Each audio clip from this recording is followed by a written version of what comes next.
Pergerakan nasional di Kamboja. Kamboja merupakan negara kerajaan yang menerapkan sistem trias politika. Di Kamboja, seorang raja dapat dikatakan pula sebagai kepala negara. Diulas pada masa pemerintahan Sihanouk, pada masa pemerintahan ini, Kamboja masih menjadi daerah jajahan Prancis.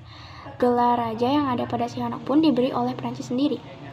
Pada sekitar tahun 1940-an, Prancis mengalami penurunan pada sistem kolonialisme yang menyebabkan posisinya melemah di negara jajahannya. Hal itu disebabkan oleh kalahnya Prancis dalam menghadapi Jerman, dan haknya pun diambil alih oleh Jepang. Jepang tidak bisa menepati janji untuk memerdekakan Kamboja karena tidak bisa memenangkan Perang Asia Timur Raya, dan Kamboja pun jatuh kembali pada tangan Prancis. Sempat terjadi percekcokan antara pihak yang pro dan kontra terhadap Prancis. Lalu dengan adanya gerakan anti-Prancis yang dipimpin oleh Khmer Issarak yang semakin kuat berhasil membuat Kamboja merdeka. Namun belum seutuhnya merdeka karena Prancis masih memegang kendali urusan luar negeri Kamboja. Kemerdekaan Kamboja pun terjadi saat Prancis kalah ketika berperang dengan Vietnam, dan oleh karena itu diadakannya Perjanjian Jenewa, yang salah satu isinya adalah memerdekakan negara Indochina termasuk Kamboja.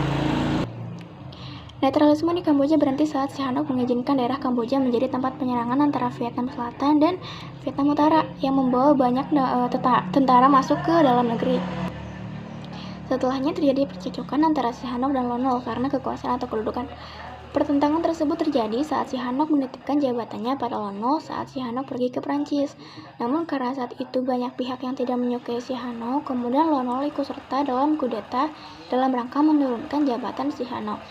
Beliau pun memanfaatkan situasi dan berhasil menggulingkan Sihanouk. Sihanouk tidak bisa pulang dan menetap di Beijing. Ia juga membuat gerakan melawan Lon Nol. Waktu berjalan dan konflik Kamboja pun semakin memanas dengan munculnya rezim Khmer Merah yang saat itu dipimpin oleh Pol Pot. Pol Pot pun berhasil menguasai wilayah Kamboja dan mengakibatkan banyak kerusakan termasuk memakan sekitar 2 juta korban. Banyak sekali akibat dari adanya rezim tersebut. Semua berakhir dengan diadakannya Perjanjian Paris dan juga bantuan dari berbagai negara termasuk Indonesia. Lalu Kamboja pun terbebas dari Khmer Merah sekaligus konflik lain. Dan hal itu memberikan kehidupan baru bagi wilayah Kamboja.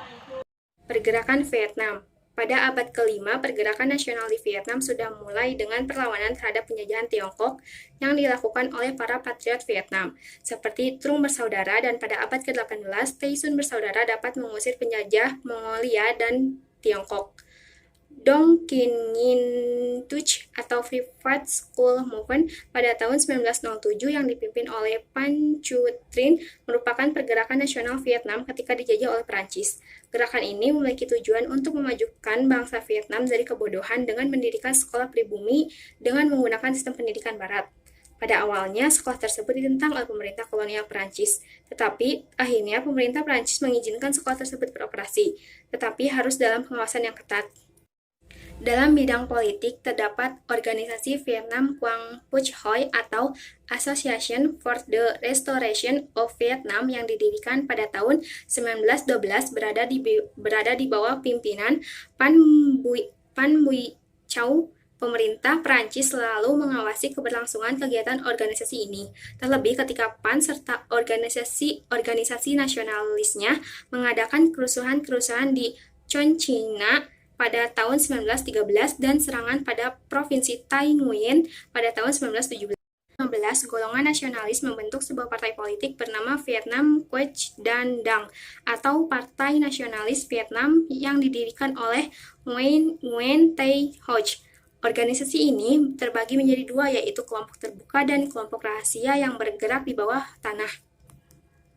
Kelompok terbuka memiliki tugas untuk memberikan penerangan pada rakyat dengan mengambil tempat di sebuah hotel. Mereka mendirikan sebuah restoran di tengah kota untuk membiayai kelompok mereka. Sedangkan kelompok rahasia yang beranggota aktivis-aktivis partai sukses mengumpulkan anggota, bahkan 1.500 orang sudah terkumpul pada tahun 1929.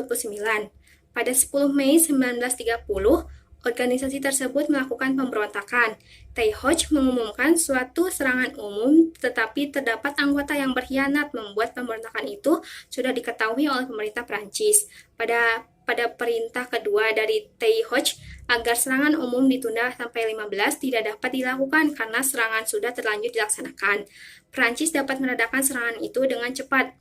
Para pemimpin pemberontakan seperti Tay Hoch dan kawan-kawan ditangkap dan dihukum gantung. Sedangkan anggota yang kabur ke Tiongkok, mereka baru kembali bersama tentara Tiongkok ke Vietnam untuk melucuti tentara Jepang yang telah menyerah.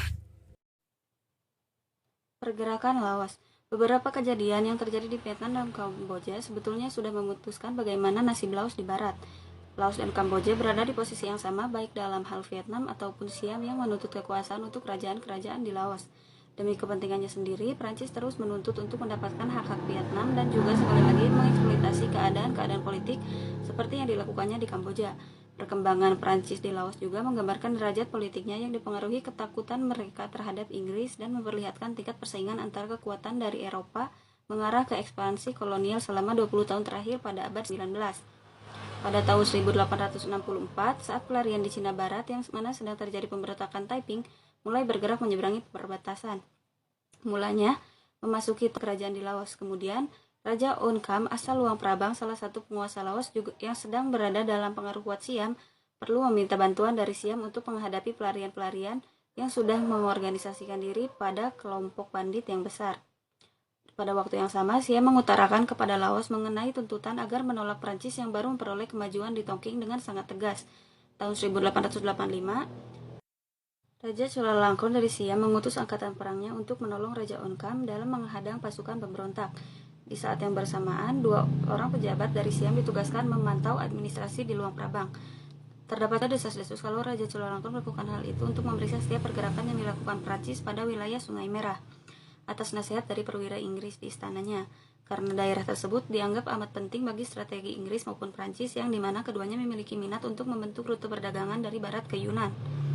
Niat Prancis untuk memperluas wilayahnya menuju arah barat dari Tonkin menghadapi 2 kendala, yaitu yang pertama cekaman dari Siam yang makin kuat di Laos serta sikap kontroversi yang diduga datang dari pihak Inggris. Itu yang menjadi alasan mengapa Prancis mulai menutup beberapa daerah di area timur Sungai Mekong, karena daerah itu pernah membayar upeti kepada Kaisar Vietnam. Tuntutan yang diajukan Inggris membuahkan perjanjian Prancis-Siam pada tahun 1886 yang mana memberi izin kepada seorang wakil konsul Prancis untuk bertempat tinggal di Luang Prabang. Pada tahun 1887, Pavi sampai di Laos untuk menduduki jabatan itu. Adapun arahan yang diberikan pada Pavi ialah untuk membangun jalan yang bisa menghubungkan Tonkin ke hulu Sungai Mekong. Sengketa mengenai perbatasan selalu timbul antara Siam dan Prancis. Pada Oktober 1893 sesudah menjalani masa tekanan diplomatik yang panjang, Siam secara resmi diminta melepaskan kekuasaan atas negeri-negeri di Laos, tepatnya sebelah timur Sungai Mekong, agar pindah di bawah lindungan Prancis. Adapun dari bagian Luang Prabang yang berada di tepi Sungai Mekong terdapat di bawah kuasa Siam untuk beberapa tahun lagi, karena beberapa daerah itu pada tahun 1904 pun diduduki oleh Prancis. Saat itulah seluruh Indochina menjadi bagian dari imperium jajahan Prancis. Kependudukan Jepang di Indochina. Pada tahun 1945, wilayah Indochina diduduki oleh tentara Jepang sebagai akibat dari pemerintahan Vichy Prancis sekutu Nazi yang memberi Jepang akses ke Indochina. Alih-alih membebaskan negara-negara merdeka yang sudah terbentuk yang ditekankan oleh Prancis, Jepang malah berusaha mengeksploitasi mereka dengan cara yang sama seperti Prancis. Kudeta Jepang di Indochina yang dikenal sebagai Meigo Sakusen atau Operasi Bulan Purnama adalah sebuah operasi Jepang yang terjadi pada tanggal 9 Maret 1945 sampai pada akhir Perang Dunia Kedua. Tujuan Jepang menguasai Indochina adalah untuk memblokir bantuan logistik dan persenjataan Amerika Serikat yang setiap bulan mengalir ke Cina.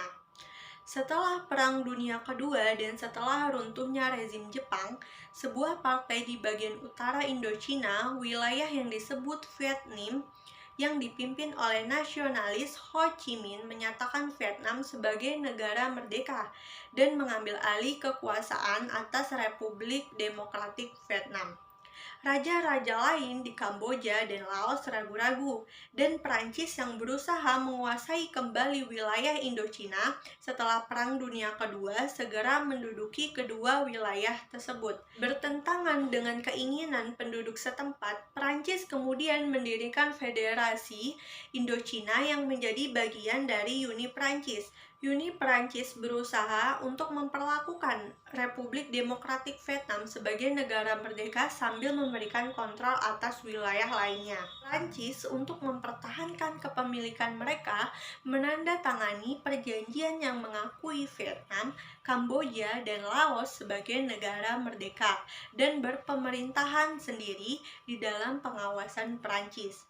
Kenyataannya bahwa pemimpin negara-negara ini adalah boneka di tangan dari pemerintah Prancis, dan kemerdekaan nyata tidak benar-benar ada. Sampai pada akhirnya tahun 1954, Vietnam yang dipimpin oleh Ho Chi Minh mengalahkan Prancis di pertempuran Dien Bien Phu dan kemudian diberikan kemerdekaan mutlak melalui Persetujuan Jenewa pada tahun 1954. Pasukan Jepang pada saat itu tengah bergerak ke kota yang terletak berdekatan dengan kawasan Indochina, yaitu kawasan Guangxi. Mereka pun memutuskan untuk menguasai Indochina. Dalam melancarkan invasinya, Jepang memberikan tekanan militer pada penguasa kolonial Indochina yang dipegang oleh Vichy Government atau pemerintah Prancis. Kemudian Jepang mempersiapkan kekuatan militer di sepanjang perbatasan Cina-Indochina, serta meminta Vichy Government supaya menutup jalur kereta antara Haiphong, Yunnan. Pada awalnya pemerintah Prancis menyetujui permintaan tersebut, termasuk penempatan pasukan Jepang sekitar 6.000 di Indochina. Akan tetapi, dikarenakan ambisi awal Jepang yang bertujuan untuk menguasai Indochina, maka pada 23 September 1940, pasukan 5th Division di bawah pimpinan Letnan Jenderal Aketo Nakamura menyerbu masuk serta menutup jalur kereta di kawasan Langson. Pasukan Vichy Government yang diboncengi oleh legiun asing memperlancar perlawanan hingga akhirnya terjadilah pertempuran. Pasukan Vichy Government berhasil dipukul mundur oleh pasukan Jepang karena akibat kalah kuat serta kemampuan. Pasukan Jepang pun terus bergerak menuju pusat kota Hanoi. Meskipun pasukan kolonial Vichy masih cukup kuat untuk mempertahankan Hanoi, serangan udara Jepang membuat posisi pasukan Vichy terancam.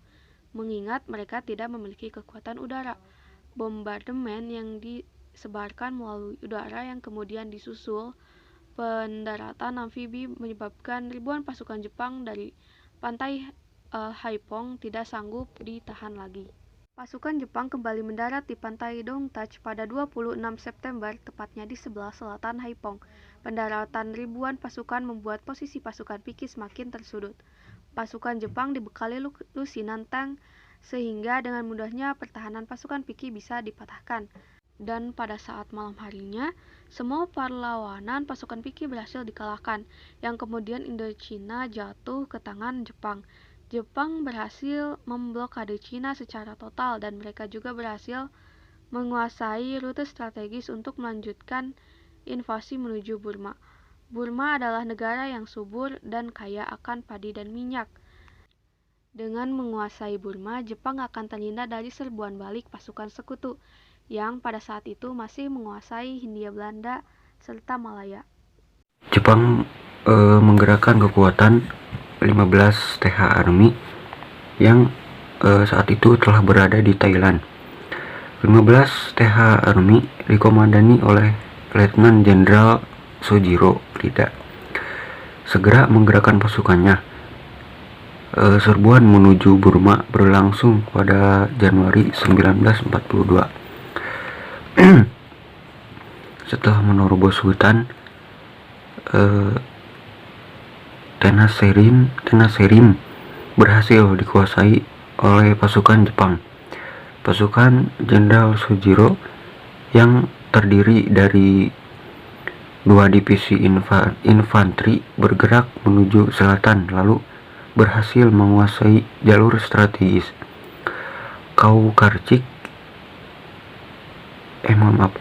Kaukarik Pass lewat jalur strategis. Pasukan Jepang juga berhasil menguasai kawasan seberang Salween River, Mulmain. Pasukan sekutu yang bertahan di seberang sungai berupaya keras dalam mempertahankan jembatan hingga akhirnya memilih untuk mundur sesuai terlebih dahulu meledakkan jembatan. Akan tetapi sebelum pasukan sekutu sampai ke jembatan itu, ternyata Sitiang River telah berhasil dikuasai oleh pasukan Jepang. Pasukan Jepang semakin mendekati kota Rangon, ibu kota Burma. Jenderal Wapel memerintahkan pasukannya untuk menahan gempuran dari Jepang, seraya menunggu bantuan pasukan tambahan dari Timur Tengah. Perlawanan sengit antara pasukan sekutu dengan Jepang ternyata tidak membuahkan hasil. Jenderal Harold Alexander sebagai pengganti Wapel memberi perintah kepada semua sekutu untuk secepatnya meninggalkan kota Rangon, seraya melancarkan aksi bumi hangus. Kota Rangon pun kemudian jatuh ke tangan Jepang dengan mudahnya.